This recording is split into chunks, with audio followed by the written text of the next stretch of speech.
Selon ce rapport, sur un montant total de 32 milliards 772 826 051 francs CFA, payés à la société Albatros par le directeur général d'EDM SA de janvier 2020 à mai 2022, 57% ont été payés pour une énergie non produite, non enlevée et non consommée par EDM SA.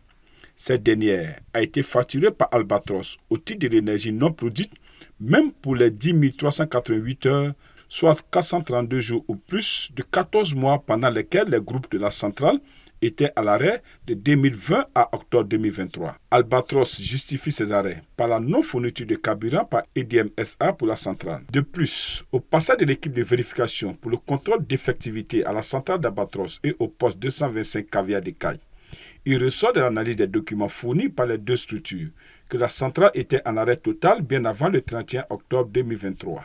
Pourtant, Albatros continue à facturer plus de 1200 milliards de francs CFA par mois à EDM SA, même pendant ces périodes d'arrêt.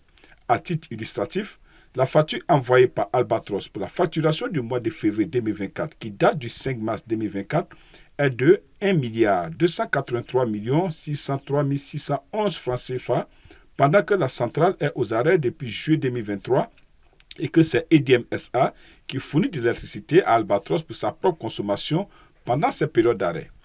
Albatros apporte de son côté, via un communiqué, quelques éclaircissements aux points soulevés dans le rapport du vérificateur afin de faciliter la compréhension de l'opinion.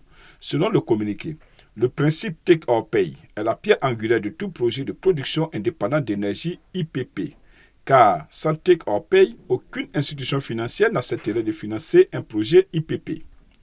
La note souligne également que l'article 25 de la Convention du 20 septembre 2010 prévoit la révision du tarif d'achat pour permettre une juste rémunération du capital investi et peut donc être amené à varier en fonction du montant du dit capital investi. La note d'Albatros mentionne également que les modalités de financement des cuves de stockage sont encadrées par le contrat d'achat qui prévoit que le tarif d'achat de l'électricité fixé à 24,45 francs CFA par kilowattheure aux fins du financement des cuves de stockage et que la détermination de cette majoration d'un montant fixe de 1,17 francs CFA kilowattheure a fait l'objet d'accords entre les parties documentées et signés depuis 2014 dans la Convention de concession et de contrat d'achat.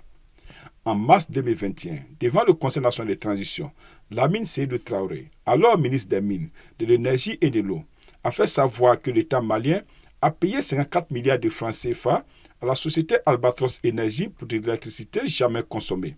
Le ministre de souligner, je le cite, « Seule la quantité d'énergie correspondant à la somme de 300 millions de francs CFA a été mensuellement consommée.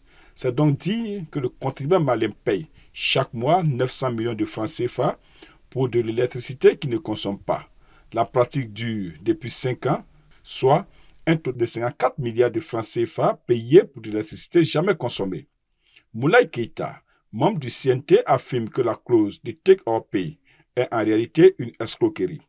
La centrale thermique Albatros, située à Kaï-Médine, a été inaugurée par l'ex-président Ibrahim Boubacar Keïta le 31 octobre 2018.